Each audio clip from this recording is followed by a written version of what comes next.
Yes, guys, welcome back to SFeatleyTV, and we're here for another show of the Liver Awareness Show. I was supposed to be doing, sorry, the headphones, uh, uh, F1 Legends earlier today. I won't do that till Friday now.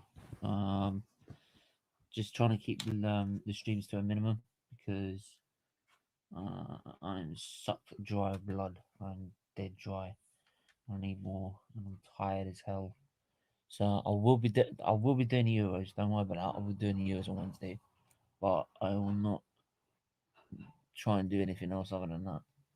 So yeah, but do hit that like button, do hit that share button. There's something else that I want to raise first, and you're gonna love this if you are a definite fan of this channel. And why not? You should be a fan. Why not? And that is, and if you haven't noticed on the YouTube page, here we're about to find out. Join. You can join our membership scheme. So there's 3 levels. There's loads of little perks um, that you can have. Hopefully it's tailored to everyone. So yeah, so join the a Featly fighter, right? Because we're always fighting for life, right? And fighting to uh, with the world of children's liver disease. So so we can all be healthy. So you'll be part of this journey and the army that we're creating to make the world a better place. Right. So yeah, go join that now. Right.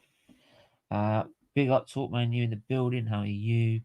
The loyalty badge is big Talk Menu up because that's him again. All right. So T Hot, how are you? Hello, Stephen. Hope you're all right as always. No worries. Big up. Talk. Uh,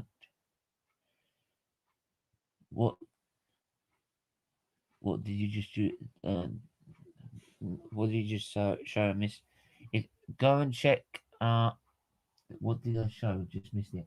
We got a new membership scheme. I'll show it one more time.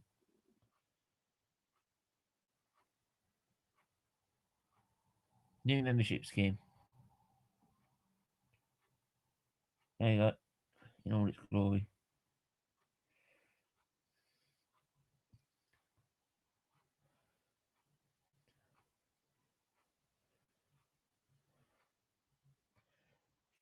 Right. So go and do that now. Check to win 2-1.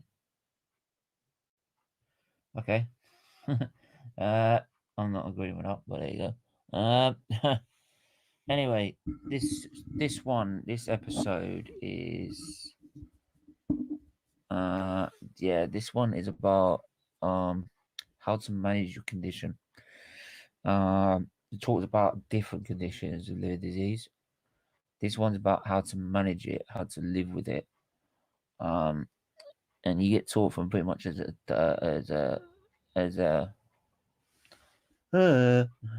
you get taught as from a child up how to live with your condition, how to manage it, and everything. And big up Talk Menu, first member of the membership scheme. Big up, mate.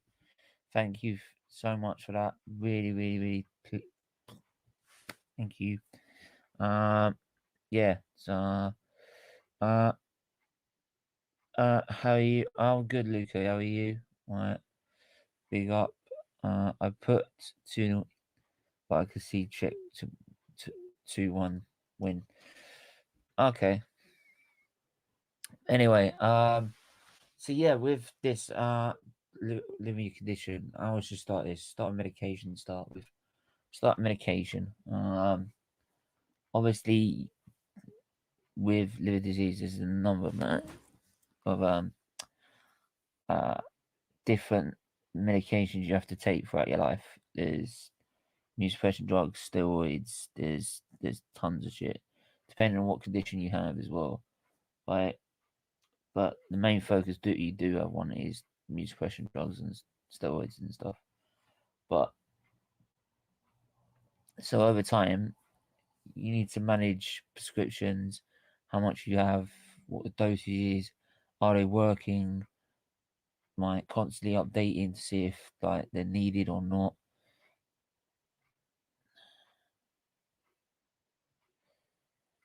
Uh, yeah, we'll need to sort that. We'll sort that out at some point. But yeah, there's loads of different. Uh, there's loads of different sort of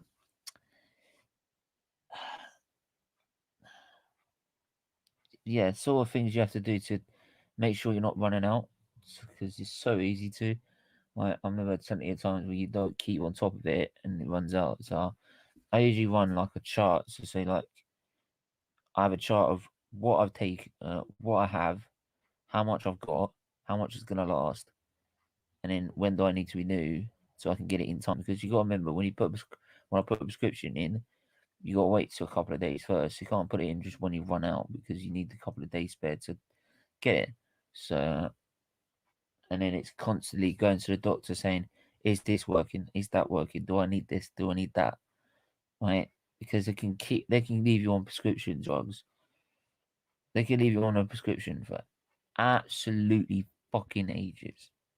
Absolutely ages, you know what I mean? And oh my god, some of the drugs that are just left on there, and I'm like, "Oh, I don't need that. I don't even take it because sometimes they're so busy doing other things they haven't got time to go and um look at all your stuff, all your um prescriptions and everything. So it's down. Sometimes it's down to you to be vigilant and look at that. So that's sort of the main thing. First of all, is to look at medication. What is going to be needed to be able to for you to um, uh, keep on top of your health? Because if you're not keeping on top of it, then like I said, the next thing is it can go easily wrong. Which is the next thing is just looking at any for signs of problems. So, say like last couple of times, I started seeing swelling in my legs. Immediately, I called the doctor. Immediately, didn't even call the doctor. I called King's the uh the prof secretary. I said, "There's a problem. Again, swelling in my legs again. There's something wrong." And immediately they do blood tests. They've been um uh yeah. There's blood tests. There's um scans they can do. There's all sorts they can do to try and find what's wrong. Uh, and if sometimes it just takes you that chance. Sometimes it just takes you to go to the doctor and say, "Look, there's something not right here. I need you to do something."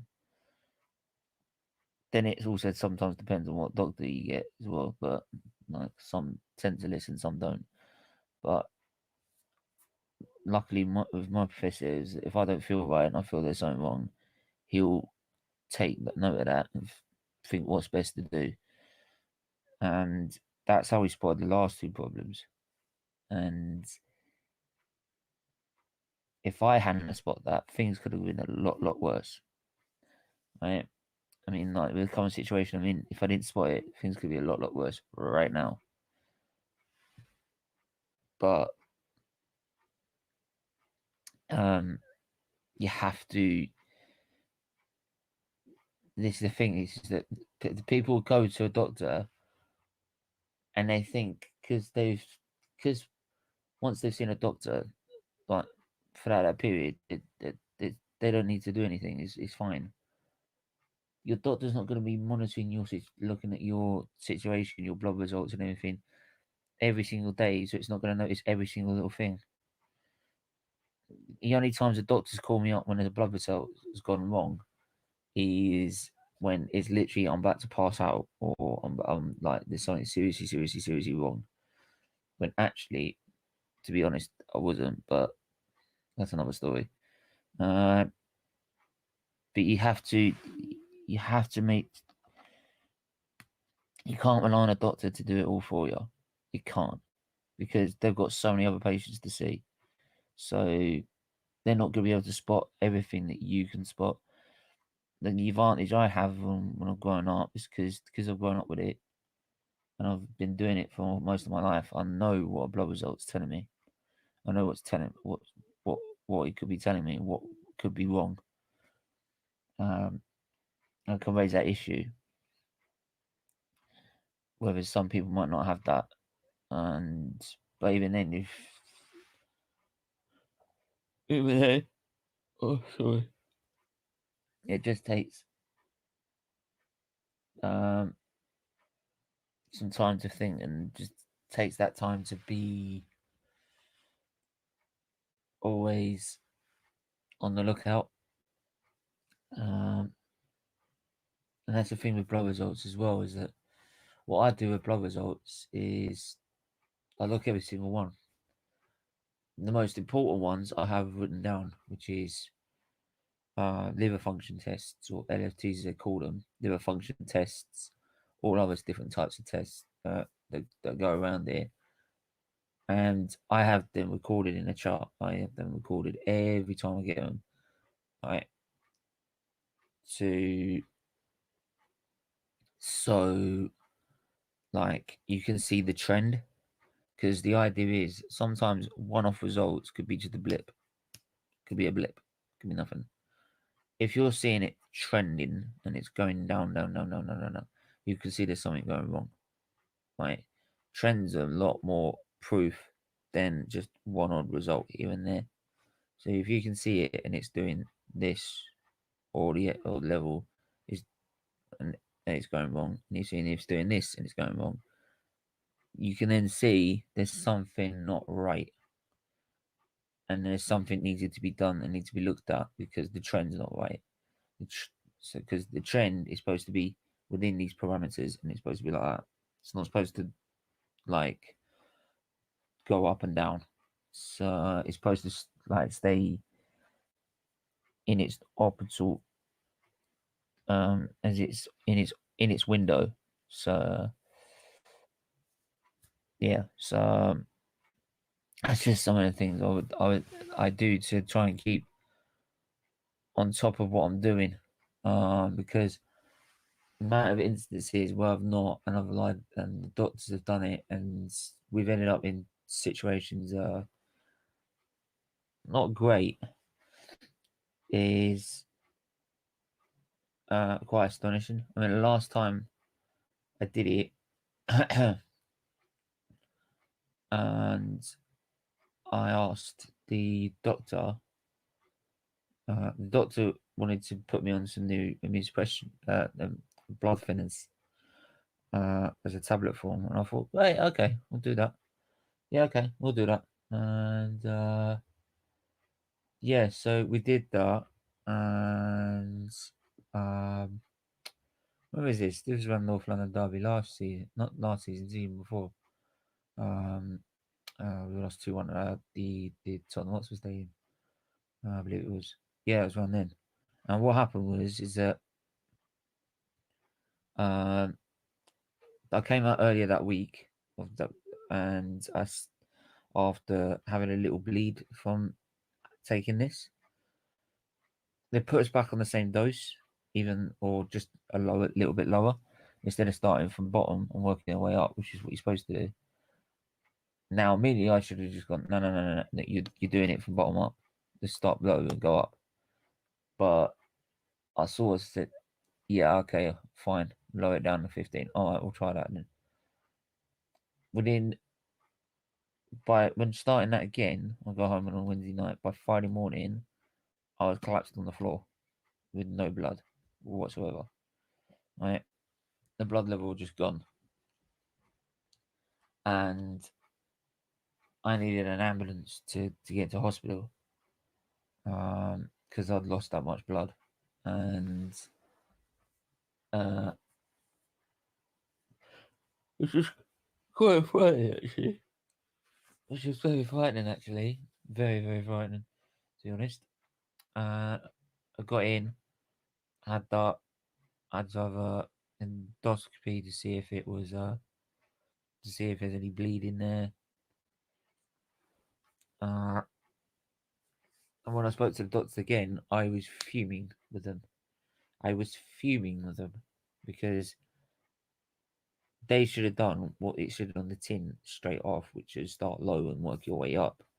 So I was fuming with it that they didn't do that. So, um, yeah, let's say I had some choice words with them. Let's put it that way. And yeah, so it's just one example of what happens when you're not on top of things.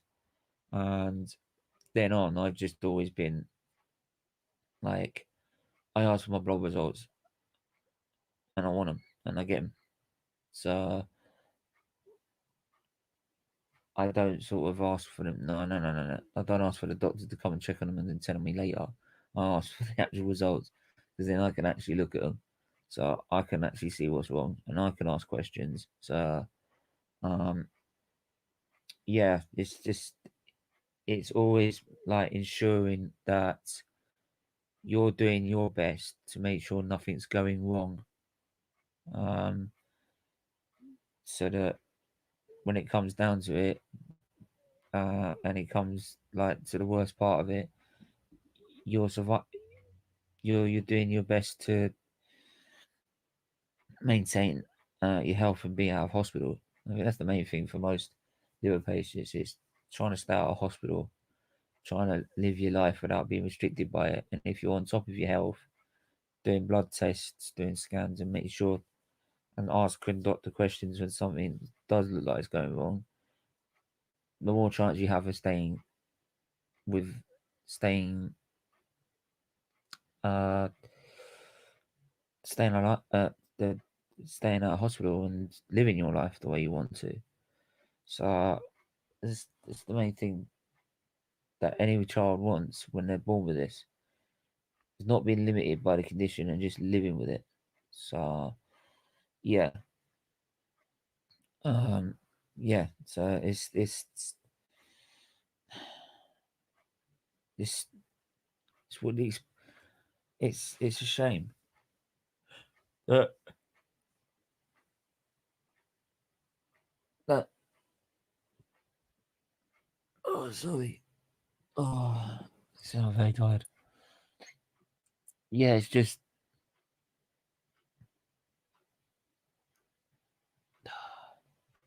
and you don't you start doing that when you got and the thing is you start doing this when you go up when you go up and you start getting more becoming an adult and you go into transition to from the adult side from the children's side to the adult side you start getting more of having to look after yourself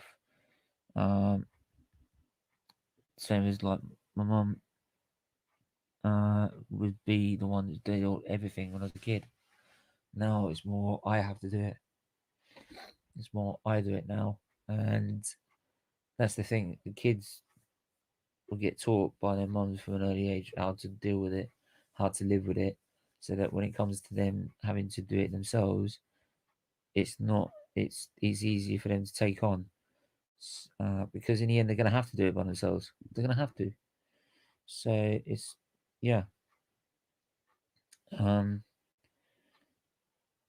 and this doesn't fall down to anyone with just a condition or anything like that. This falls down to anyone that like uh just in any walks of life because you never know when life can just and health can just turn on you like that. So you have to be you have to be vigilant. You have to be like checking yourself and everything because like it's yeah in the end it's like I said the doctor's not going to do it for you and yeah but yeah, I can't say any more than that. But if anyone's got any questions, do ask them. I'm not gonna be live much longer, actually. To be honest, I might actually end it now. To be honest, because I wanted to keep this one short, because it's just a short um way of explanation, and a great way of teaching not just liver patients, but in people in general, how to look after themselves, and how to best make sure that they're in the best of health. So, but we're going to go to some more comments. Uh, Big up, Luca. I've been listening from the beginning. We're just concentrating. Big up, mate. Um,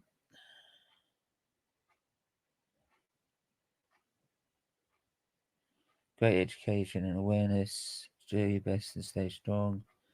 Get a kip and come back for the match. You need to get more. Yeah, I'm doing that. Just trust me, I'm doing my best. I'm doing my best. But I think that might be a good idea, actually. So yeah. Yeah, like I said, we're back at 7:45. We're back at 7:45 for the football. So make sure you hit that like button and subscribe button. You hit that share button as well. Thanks to Talk Menu, becoming a member. If you want to become a member, link is in the join button below. And yeah, big up Talk Menu as a new member. Yeah, and we'll catch you later. Bye.